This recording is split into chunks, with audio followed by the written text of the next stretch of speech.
فقال الله تعالى في القرآن الكريم: أعوذ بالله من الشيطان الرجيم. بسم الله الرحمن الرحيم. وما أرسلناك إلا رحمة للعالمين. وقال تعالى في آية أخرى: لقد كان لكم في رسول الله أسوة حسنة لمن كان يرجو الله واليوم الآخر وذكر الله كثيرا. وقال النبي في الحديث: إنما بعثت لأتمم مكارم الأخلاق. صدق الله العظيم وصدق النبي رسوله الكريم ونحن على ذلك من الشاهدين والشاكرين. إلهي أنت مقصودي ورضاك مطلوبي، أعطني محبتك ومعرفتك. Adik-adik sekalian, marilah sama-sama kita memuja dan memuji Allah di pagi yang cerah ini dengan kalimat Alhamdulillah atas segala nikmat dan rahmat yang diberikan, sehingga kita bisa berkumpul di tempat yang mulia ini dalam sebuah ungkapan para ulama. Seorang manusia yang hadir untuk mendengarkan kajian agama, untuk mendengarkan majlis taklim apa disampaikan oleh Ibnu Jum'ah dalam kitab Tadhkiratus Sami, akan turun malaikat dari langit untuk menaungi kita semua, dikepakkan sayapnya dan diucapkan istighfar, semoga kita diampunkan dosa oleh Allah Subhanahu wa taala. Semoga pada hari ini apa yang sudah diungkapkan tersebut akan mampu dirasakan dan akan dihadirkan dalam kehidupan adik-adik yang berada di sekolah Musa yang mulia ini. Semoga duduknya kita pagi ini, duduknya kita pada hari Jumat ini akan menjadi hal yang bermakna, diampunkan semua dosa kita oleh Allah Subhanahu wa taala. Amin. Salawat dan salam marilah sama-sama kita hantarkan keharibaan baginda Rasulullah sallallahu alaihi wasallam yang telah memberikan kontribusi, yang telah memberikan dedikasi sehingga Islam itu hadir dalam relung hati kita bersama. Nabi Muhammad berkiprah selama 23 tahun. Beliau tidak mengenal lelah, tanpa pabrik, dan tidak pernah mundur ke belakang untuk menegakkan akidah Islam sampai kalimat la ilaha illallah itu hadir dalam relung hati kita bersama. Salawat dan salam kepada al dan keluarga sahabat beliau sekalian, alim ulama mutaqaddimin dan mutaakhirin yang muktabar kedua-duanya, yang kita hormati bersama kepala sekolah, seluruh guru, dan yang kami banggakan seluruh adik-adik yang sudah hadir pada pagi yang berbahagia ini. InsyaAllah semuanya kita akan dimuliakan oleh Allah. Semoga duduk kita pada pagi Jumat ini akan menjadi saksi. Bangunan ini akan bersaksi di hadapan Allah kelak di yaumil qiyamah. Kita akan dikumpulkan dalam surganya Allah. Amin. Amin ya rabbal alamin.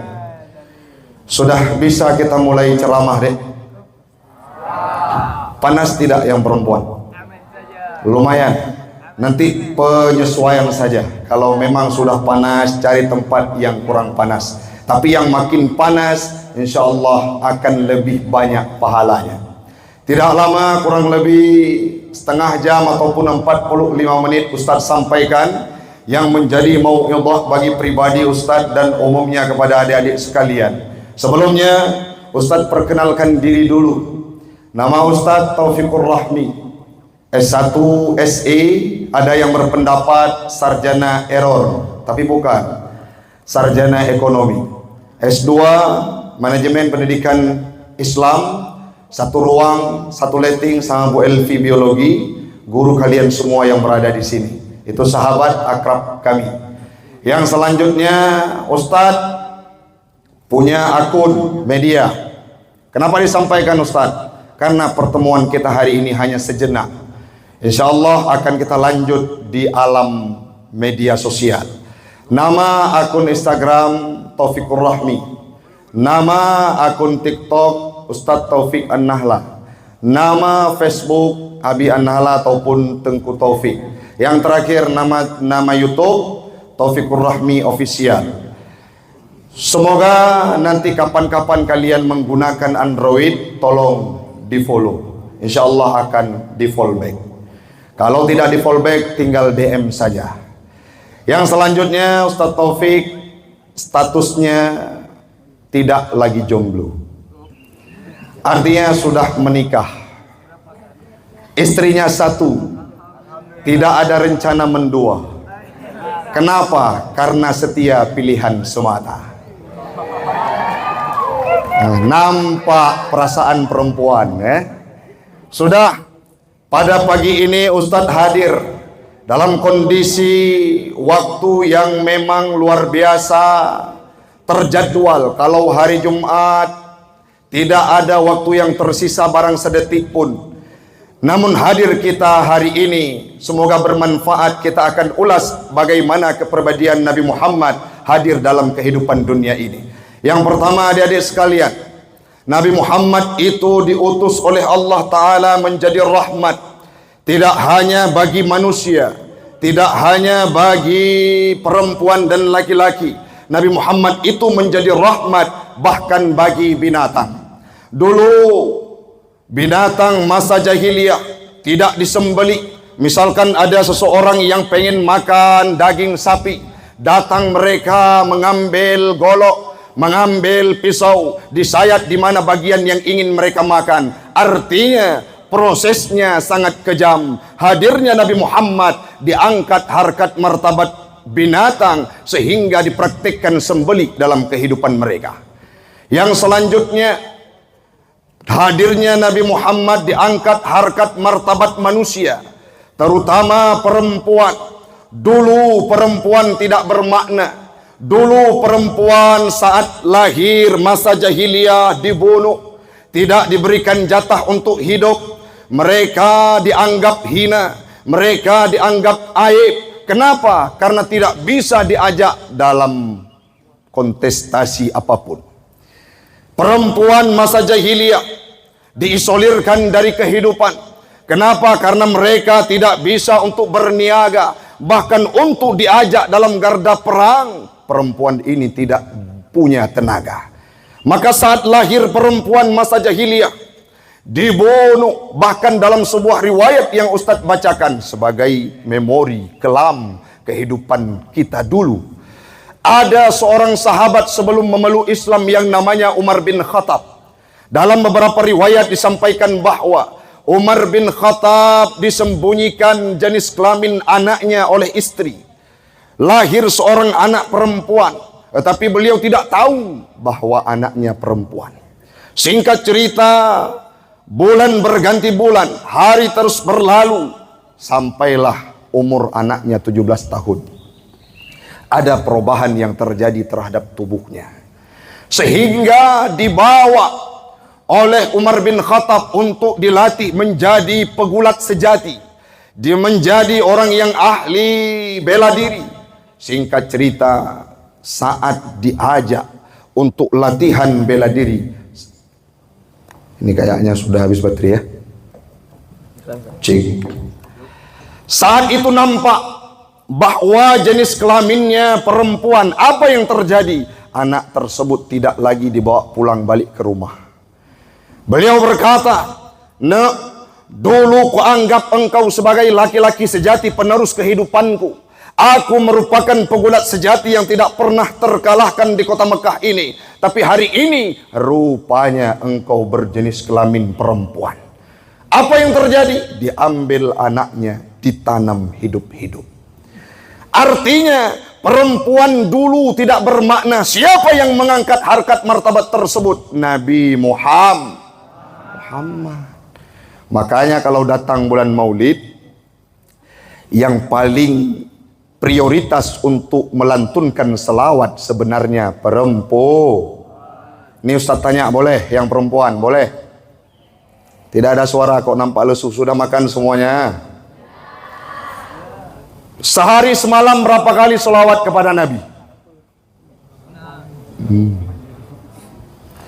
Sering Ustaz lihat hari ini, kadangkala ada anak-anak yang sering punya akun TikTok. Apa yang mereka nyanyi? Yang suka lagu India, nyanyi lagu India. Muskurane ki wajah tum ho,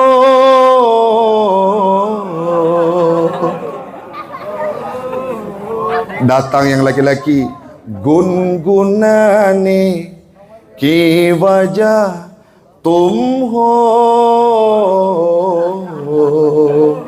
Yang laki-laki kelas 3, yang perempuan kelas 1. Akhirnya duet mereka. Jia jaina jaina jaina or piari. Yang lain suka lagu dangdut. Ada kan yang viral lagu Lesti sekarang sama Ungu Pasha dan Nasar. Kayak mana lagunya? Coba bisa? Kayak mana lagunya? Sok-sok nggak bisa. Kalau diajak nyanyi tersebut bisa. Jangan lupa kepada Nabi. Sehari semalam minimal selawat 1000. Oh Ustaz, kebanyakan 1000. Banyak bagi orang yang malas. Ini Ustaz tanya yang laki-laki, sehari semalam solatnya berapa waktu? 5 waktu, 5 rakaat. Ini sebelum yasinan tadi pagi ada solat subuh. Solat subuh 4 rakaat. 2 rakaat. Pandi anak Musa. Solat duhur jam 4. Solat duhur jam setengah 1. Setiap selesai solat minimal solawat kepada Nabi 200 kali. Ustaz, kebanyakan 200 kali. Banyak kalau kita gunakan irama. Ada orang jamaah lapor ke Ustaz, Ustaz, saya sudah mencoba. Biar kita sama-sama panas, tenang aja. Ustaz, saya sudah mencoba. Saya berselawat setiap hari tapi nggak sampai 1000. Bagaimana ibu selawat? Pakai irama Ustaz. Rupanya selawat beliau targetnya sampai 1000 tapi selawatnya pelan, iramanya melu. Sallallahu wasallam. Seperti itu dipraktek. Kalau seperti itu saya bilang, hari ini ibu selawat, seminggu ke depan baru sampai 1000. Jadi bagaimana Ustaz? Sallallahu ala Muhammad sallallahu alaihi wasallam. Insya Allah. Oh Ustaz, ada kawan yang ghibah. Saat datang kawan cerita terhadap Wak Mina, kita sampaikan, ketimbang cerita Wak Mina, mari kita berselawat. Siap berselawat sejenak? Ayo kita praktek sebagai bukti kecintaan kita kepada Nabi Muhammad sallallahu wasallam ala nabi sayyidina sallallahu wasallam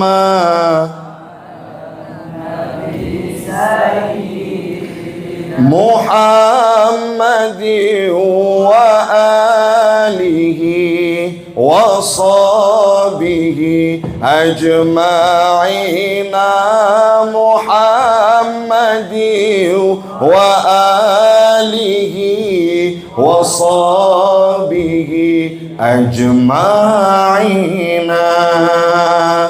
Pertama yang harus bersyukur dan senang terhadap hadirnya Nabi Muhammad adalah kaula perempuan.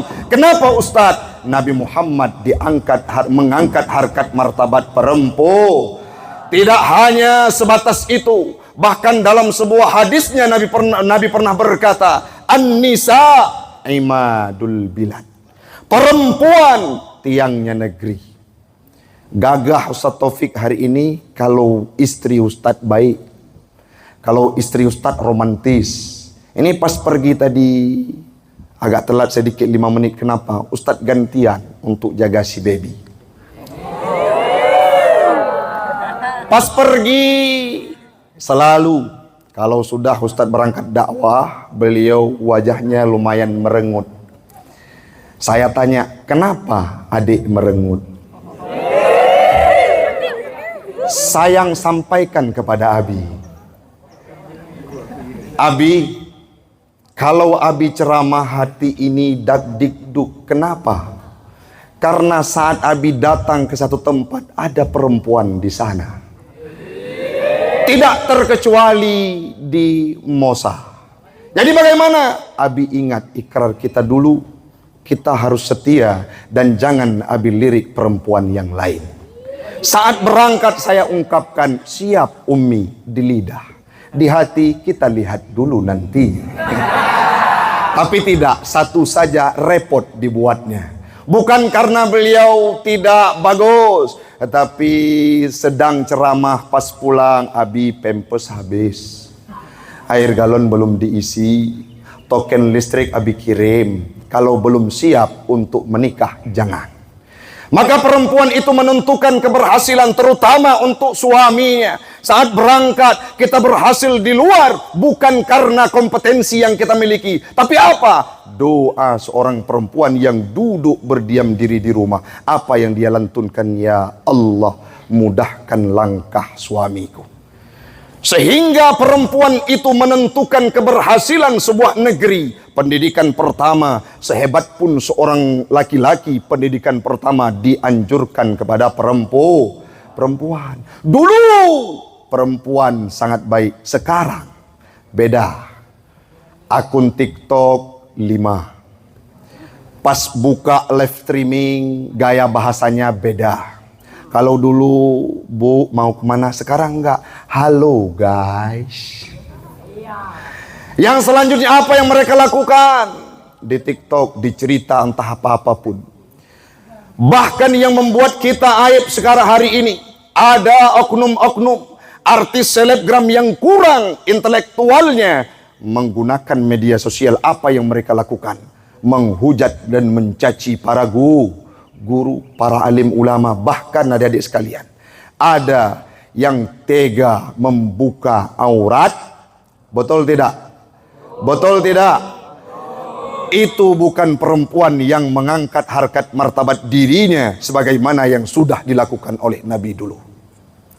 Sekarang perempuan banyak, SD saja sudah bisa make up. Sini ada kenal dengan skincare? Hah?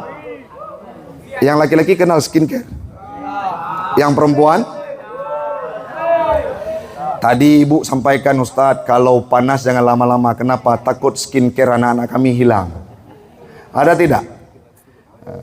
Hari ini ada kejadian yang Ustadz temukan yang membuat hati Ustadz miris. Mau didengarkan biar saya cerita. Ada satu kejadian. Murid saya yang bernama Yunus. Beliau berangkat ke... Ada yang nama Yunus ini? Alhamdulillah. Tunjuk tangan. Mana yang nama Yunus? Insya Allah nanti disatukan sama Nabi Yunus dalam surga. Amin. Amin. Betul di yang perempuan masih ada yang nama Aminah. Aisyah ada. Hah? Jangan malu. Ustadz datang ke sebuah sekolah. Ustadz tanya sama guru, Ustadz sekarang nama anak siswa itu diganti-ganti Ustadz. Ada namanya Aminah. Saat kita absen, Aminah. Gak mau diangkat tangan. Malu dia. Aminah. Tidak dijawab. Datang dia ke tempat guru. Bu, jangan panggil saya Aminah. Siapa juga? Dek Mimin. Ada yang namanya Aisyah. Tidak dijawab. Silent, diam. Siapa dipanggil? Jangan panggil saya Aisyah, Bu. Siapa? Iis. Yang laki juga sama. Ibrahim panggilannya. Bram lah, nama keren. Zakaria panggilannya. Ya agak capek sedikit, kadang-kala bukan salah orang yang memberi nama. Orang Aceh ini memang beda sedikit. Ismail panggilannya. Ah kan nampak. Sehingga orang kadang-kala males kasih nama bagus-bagus. Ismail dipanggilnya Mae. Tidak hanya berefek bagi pribadi kita, kepada orang tua kita juga demikian. Anak pertama namanya Ismail, pasti panggilan ibu kita adalah Mae. Maka kembali kepada topik, diangkat harkat martabat oleh Rasulullah. Singkat cerita, pernah Ustadz temukan sebuah cerita. Ada segerombolan perempuan yang terjaring dalam razia yang dilakukan di ibu kota. Padahal mereka kuliah, ditemukan di Uleli. Apa yang mereka lakukan? Pesta pora, terdapat di tengahnya ada minuman keras. Siapa? Perempuan Aceh. Malu tidak? Malu tidak? Malu. Jangan sampai hal tersebut tertimpa dengan kalian. Ustadz tanya hari ini ya jujur yang laki-laki. Di sini ada pacaran tidak? Yang perempuan ada pacaran tidak? Yang betul. Asrama pisah apa satu? Pisah. Tapi ada yang kadang-kala cepat pergi ke sekolah. Kenapa? Hanya tujuannya untuk buat simbol seperti ini. Datang ke gerbang sekolah untuk tunggu masuk kelasnya Bang Akub, katakanlah. Untuk apa? Cuma sekedar dapat melirik matanya dan membuat sarang hai, sarang walet. Jangan sampai itu terjadi dalam kehidupan kalian. Sangat banyak hari ini perempuan yang dirusak oleh mereka-mereka. Siapa? Ustaz tanya, siapa yang menanggung resiko? Laki-laki apa perempuan? Laki-laki apa perempuan? Dirayu kita, Dek Prisil, libur ini kita main. Kemana? Ke Pulau Semadu. Datang ke rumah mamaknya, diizinkan sama mamaknya. Dibawa kereta yang belakangnya agak tinggi sedikit, kan? Untuk mudah saat polisi tidur. Yang tertawa nampak pengalaman. Sudah diizinkan sama mamaknya. Kapan mereka menyesal? Pas pulang. Saat pulang tiba di rumah, si Prisil menangis luar biasa. Mak, adik menyesal, Mak. Kenapa adik menyesal? Mak, adik sedih, Mak. Kenapa adik sedih? Mak, tidak bisa kuuraikan dengan kata-kata. Kenapa? Rupanya ku main dengan Bang Akub, akhirnya bola masuk gawang, Mak. Siapa yang malu? Perempuan apa laki-laki? Perempuan menanggung bebannya, dikeluarkan dari sekolah, tidak diterima oleh kehidupan sosial bersama masyarakatnya. Kenapa? Karena ulah terbiasa dalam pacaran. Yang laki-laki hebat, apabila datang seorang perempuan ataupun perempuan datang seorang laki-laki berkata dengan guyonannya, dengan sikap buaya daratnya, apa yang mereka keluarkan? Dek, hari ini aku akan setia denganmu. Berikan bukti cintamu kepadaku. Bagaimana, Bang? Berikan ku pegang tanganmu. Kalau seperti itu disampaikan sama laki-laki, perempuan harus berdiri tegak berkata, Bang, jangan pegang tanganku sebelum kau pegang tangan ayahku. Tepuk tangan untuk kita semua. Jangan sampai nanti siap tidak pacaran, kurang siap tidak pacaran. Saat nikah, setelah akad nikah, disampaikan oleh MC, prosesi berikutnya adalah sungkeman. Datang kita salam takzim istri kepada kita, tangannya mondar-mandir. Kenapa? Tidak pernah terbiasa memegang tangan laki-laki lain. Itu wanita yang hebat. Jangan sampai sebelum jalur kuning melengkung itu milik bersama. Jangan. Komitmen bahwa kita tidak akan melegalkan apa yang sudah diharamkan dalam agama. Salah satu menjaga harga diri yang sudah diangkat oleh Rasulullah, jangan terjebak dalam pacaran. Karena Allah berpesan dalam Al-Quran, wala taqrabuz zina. Jangan dekati zina. Ada perempuan-perempuan yang diambil mereka, dijemput mereka jam tengah malam, dibawa naik ke dalam sebuah mobil. Kapan dibawa balik? Jam 4 subuh menjelang azan subuh. Kemana mereka dibawa? Ke hotel untuk dijadikan sebagai wanita-wanita pekerja pemuas hawa nafsu orang yang beradab, orang yang tidak beradab. Jangan sampai itu terjadi. Di mana kejadiannya, Ustadz? Di Lok Semawe. Ustadz tidak sebutkan namanya. Kenapa Ustaz bisa berbicara?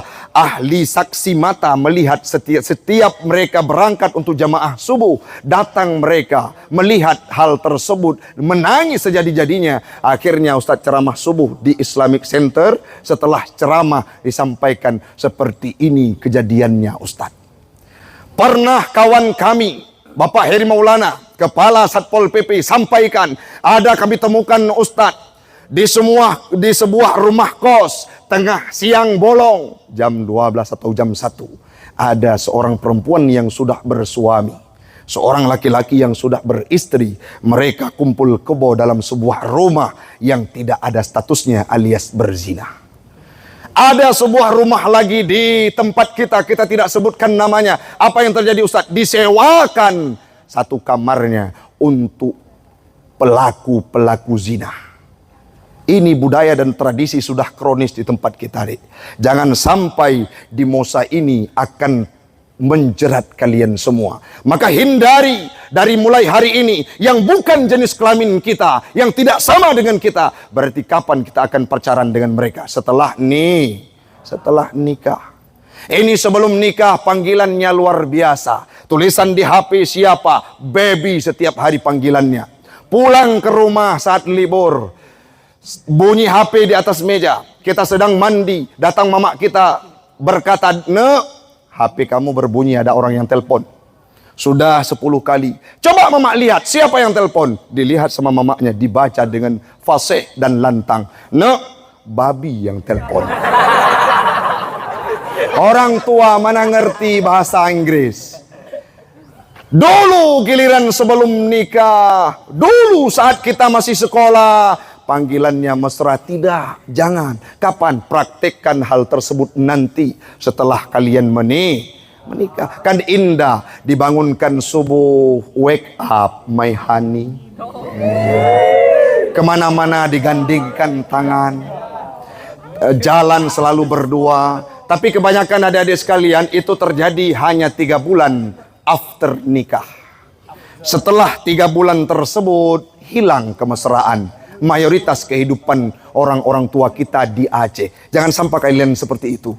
Bagaimana Ustadz? Ada yang kadang-kala pas nikah bangun subuh seperti kita sampaikan tadi, wake up my honey, mesranya luar biasa, makan 1 piring berdua. Tapi pas sudah punya anak 3, 5, dulu dibangunkan subuh mesra, sekarang seperti gempa waktu tsunami. Dulu berjalan perempuan pas nikah 3 bulan, adik hati-hati jalannya. Jatuh adik, lecet tubuhnya, tidak ada adik yang lain. Engkau bidadariku, engkau mendokrok sempom.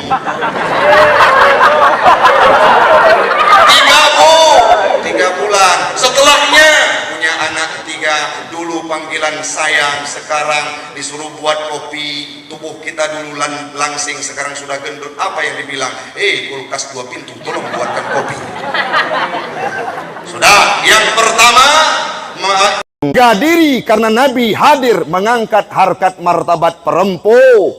Begitu juga laki-laki. Kita hidup dulu masa jahiliyah, orang hidup seperti sistem rimba. Siapa yang kuat dia berkuasa. Yang kedua, apa yang perlu kita tiru dari Nabi Muhammad adalah akhlak yang mulia. Di sini ada budidaya, ada budaya senioritas. Yang betul. Ada main tonjok-tonjokan sama kawan. Tidak berfungsi, tidak bermakna. Hidup ini orang yang paling mulia adalah orang yang banyak kawannya, bukan orang yang banyak musuhnya. Siapa yang banyak musuh Ustaz? Fir'aun, Abu Lahab. Maka anggap saja hari ini, kalau memang ada yang membudayakan senioritas, berarti dia sahabat kalian yang bilang, bukan Ustaz. Kalau ada yang jahat, berarti sahabatnya Abu Lahab. Karena Abu Lahab sampai hari ini masih dimusuhi oleh umat Islam. Kita banyak kawan seperti sahabatnya Nabi Muhammad. Dulu di Madura ada sebuah cerita. Nama seorang guru kalau tidak salah Pak Budi. Ada yang nama Pak Budi sini? Nah. Beliau pernah duduk dalam sebuah ruang kelas mengajar siswa. pelajaran beliau PPKN. Kalau sekarang apa namanya? Sama ya. Tiba-tiba ada kepala geng dalam ruang kelas tersebut.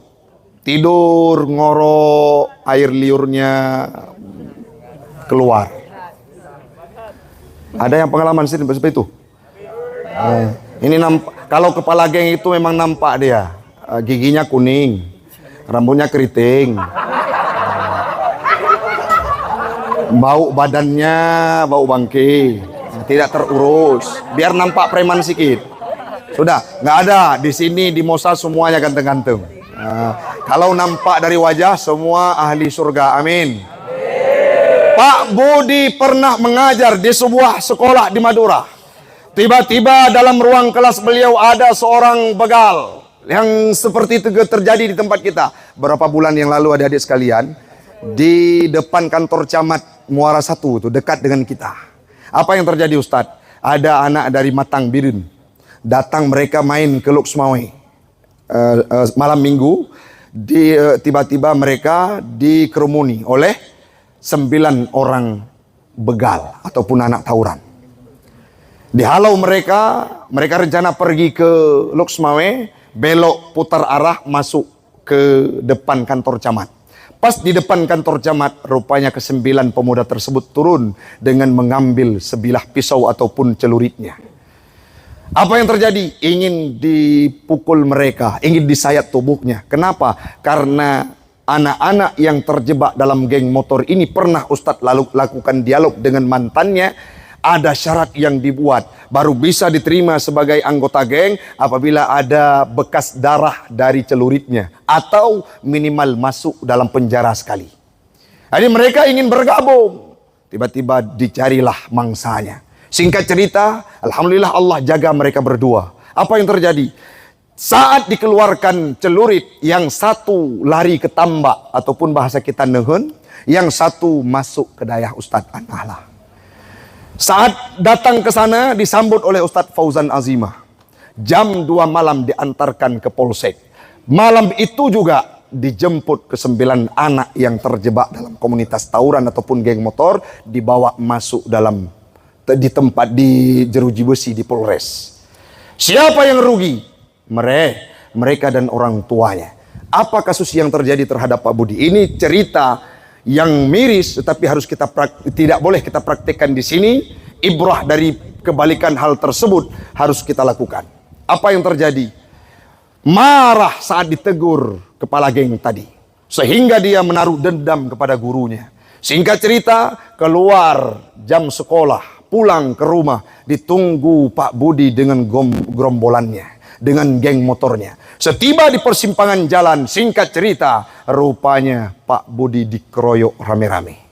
Terbentur kepalanya dengan sebuah batu. Dilarikan ke rumah sakit, tidak sadarkan diri. Beliau menghembuskan nafas terakhir di rumah sakit. Ustadz tanya sekarang, penyebab meninggalnya Pak Budi disebabkan oleh apa? Oleh sebab murid, tangan muridnya. Dan itu sudah sering terjadi. Banyak kita lihat kemarin Ustadz baca sebuah berita. Ada guru yang dijebloskan dalam penjara. Kenapa? Karena seorang anak tidak menerima, didenda. Bahkan yang paling miris, diajak untuk sholat. Betul tidak? Diajak untuk sholat, tidak terima dia diajak untuk sholat. Sehingga gurunya masuk dalam jeruji besi. Jangan sampai di tempat ini terjadi seperti itu. Ustadz dulu, yang perempuan sudah kepanasan boleh minggir. Yang laki-laki, kita laki-laki. Ustadz saja panas, tidak jadi masalah. Oh Ustadz, kami hitam. Hitam yang penting tetap manis. Tenang aja. Sudah. Oke, kita lanjut 5 menit lagi boleh? Kita lanjut 5 menit lagi boleh? Nah, sampai mana tadi? Pak Budi meninggal dunia di tangan muridnya. Ustadz dulu pernah merasakan saat Ustadz ngaji di sebuah pesantren Nasrul Mutalimin, apa yang terjadi? Ustadz bolos 3 malam, cabut. Kemana? Karena ada pertandingan bola di siaran televisi yang sangat bagus. Ustadz cabut, balik ke pesantren. Ustadz dicambuk pakai bambu yang sudah disediakan oleh pimpinan dayah Abun. Berapa kali dicambuk? 3 kali sampai merah betis Ustadz. Pulang ke rumah, dilihat sama ayah Ustadz. Apakah beliau protes? Tidak. Rupanya ditanya, kenapa itu merah? Dipukul sama abun tadi ayah. Beliau tidak berkata panjang lebar. Beliau datang ke depan lemarinya, beliau buka lemari, beliau ambil sapunya yang sudah disimpan, beliau tambah sebanyak 5 kali lagi. Artinya beliau mendukung apa yang dilakukan oleh gurunya. Hari ini datang Ustadz, datang wali santri protes, Ustadz, Bu, Bapak Ibu Kepala, pengasuh, anak saya tidak boleh tidur kepanasan. Di rumah setiap hari dihidupkan AC. Tiba-tiba di sini di Mosa mereka kepanasan. Itu cuma narasi saja, diksi yang dipilih, pernyataan munafik. Saat kita datang ke rumah, sekali salah masih ditegur dengan biasa. 2, 3, kali keempat ditendang pakai kakinya. Ada seorang santri yang protes kepada pihak dapur di An-Nahla. Lapor ke ibunya, ke mamanya, ke walinya. Tiba-tiba datang ke ma'had. Abi, saya sampaikan, kalau dimasak sambal harus di blender sehalus mungkin. Kenapa? Anak saya di rumah dia makan sambal halus, manis, pakai gula. Dilakukan oleh orang dapur luar biasa. Ustadz satu waktu berkunjung ke rumahnya. Rupanya bukan cabai yang tidak dihaluskan, pohon-pohon cabai masuk dalam mulut anaknya. Jangan sampai orang tua hari ini terlalu protes terhadap pendidikan, tapi saat pulang beliau berkata, Ustadz, Bu, jangan kasih libur kepada anak-anak. Kenapa? Capek kami dibuatnya. Satu hari mereka tidak betah mengurus kita di rumah.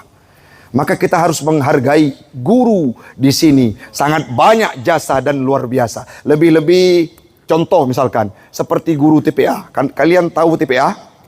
Ataupun guru di SD Min, itu capek. Dominan guru-gurunya perempuan. Kenapa? Kalau yang ngajar TPA itu laki-laki, 2 kali di ngajar 3, anak orang bisa saja opname ke rumah sakit. Kenapa? Karena pasti akan kena tumbuk nanti. Perempuan sabar, dan kita harus menghargai guru. Kenapa? Kadangkala 10 orang santri, 10 orang siswa itu 10 macam pikirannya. Sedang kita ngajar di sudut, ngajar Al-Quran, Alif Lam Mim, Dzalikal kitabu la raiba fihi hudal lil muttaqin. Ngadu yang di belakang, Bu, saya sakit Bu. Datang ibu kawanin untuk dia berak. Setiba di depan pintu WC malam, ini habis baterai tadi, nanti habis lagi. Udah ganti, alhamdulillah. Dikawanin anak tadi yang mau qadha hajat. Setiba depan pintu dia berkata, anak kelas 1 SD berkata, Ustazah, jangan tutup pintu. Adik takut, tadi kawan bilang ada gondorowo. Akhirnya ibu guru tidak menutup pintu. Coba bayangkan adik-adik sekalian, ibu-ibu berdiri di depan pintu, anak tadi baru siap makan jengkol, berak di depan gurunya. Keluar bintang di kepala gurunya. Kenapa? Capek mengurus anak kecil. Hari ini harus kita wujudkan penghargaan terhadap guru. Yang selanjutnya berakhlak bersama kawan. Hidup. Malah dalam kitab Ihya Ulumuddin disampaikan, kita bersama kawan untuk berteman harus ikrar. Kenapa ikrar, Ustadz? Supaya dalam perjalanan pahit kita lalui bersama. Saat engkau berada di atas, engkau kawan saya. Saat engkau terpuruk di bawah, engkau juga akan menjadi kawan saya. Saat aku punya kelebihan, akan aku gandeng tanganmu. Saat saya berada di bawah, engkau angkat aku untuk menuju kepada titik kejayaan. Jangan sampai saat kaya dia kawan saat miskin mereka bukan teman kita. Siap adik sekalian? Siap. Nah, karena kondisi yang tidak memungkinkan, insya Allah di pertemuan berikutnya Ustadz kalau diundang akan datang dan akan kita bahas hal yang berbeda. Apa intisarinya pada hari yang berbahagia ini? Yang pertama, perempuan diangkat harkat martabatnya oleh Nabi Muhammad. sehingga menjadi imadul bilad. Jangan sampai kasus yang Ustaz ceritakan tadi terjadi dalam kehidupan kalian. Jaga diri, berjumpa dengan Ustaz satu waktu, kalian semua menjadi wanita muslimah layaknya ahli surga. Amin. Yang laki-laki, kita pribadi yang kuat, kita penanggung jawab terhadap semua kehidupan umat. Baik perempuan, ke depan kita akan mengurus kehidupan mereka. Jadilah pemuda-pemuda sejati yang siap mengayomi, tidak menjadi pemuda-pemuda anarkis yang terjebak dalam clubbing malam, yang terjebak dalam komunitas-komunitas yang tidak bertuan dan bertuhan, bahkan geng motor yang tidak punya legalitas keislaman. Kalian hari ini wujudkan kepribadian menjadi diri yang akan berhasil di masa yang akan datang, menjadi teknokrat brilian, politikus-politikus cerdas, bukan sekedar pandai korupsi, menjadi pribadi-pribadi, orang-orang yang berada di parlemen dengan ideologi yang luar biasa, layaknya Profesor Dr. B.J. Habibie.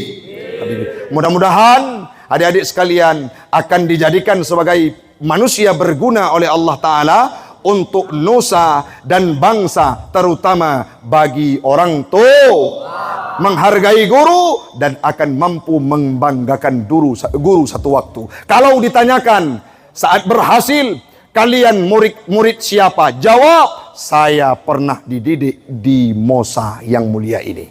Jangan sampai setelah keberhasilan menuai hadir dalam kehidupan kalian, kalian lupa kepada guru. Siap tidak? Siap tidak? Semoga akan mampu mengintegrasikan akhlakul karimah yang dipraktekkan oleh Nabi dulunya dalam kehidupan kita semua. Amin. Amin ya rabbal alamin. Tadahkan tangan barang 5 menit kita baca doa.